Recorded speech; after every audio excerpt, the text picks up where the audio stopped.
Self doubt ఏర్పడేదానికి అనేక కారణాలు ఉన్నాయని చెప్పుకున్నాం.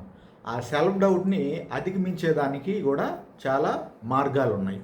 ఆ మార్గాల్లో ఒకటి challenge the negative thoughts. Negative థాట్స్ని అధిగమించటం.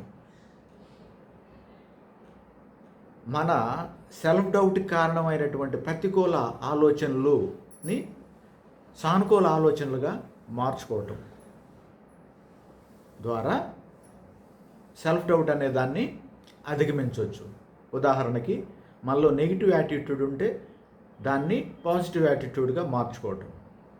మనకి ఆసక్తి అభిరుచి లేని పని గురించి మనం ఆలోచన చేస్తూ ఉంటే మనకి ఏ పని అంటే ఆసక్తి ఉంది, ఏ పని అంటే అభిరుచి ఉంది అనేది అర్థం చేసుకొని ఆసక్తి అభిరుచి ఉన్న పనుల్ని చేసే ప్రయత్నం చేయటం, తర్వాత సానుకూల దృక్పథాన్ని అడాప్ట్ చేసుకోవటం, మన వ్యక్తిత్వానికి సరిపడినటువంటి పని మనం చేయాలనుకుంటున్నామా లేదా అనే విషయాన్ని మనం గమనించుకొని చెక్ చేసుకొని వాటినన్నిటిని కూడా సానుకూలమైనటువంటి పనుల గురించి విషయాల గురించి మనము మార్చుకోవటం వల్ల ఆ నెగిటివ్ థాట్స్ని మనం విజయవంతంగా అధిగమించవచ్చు.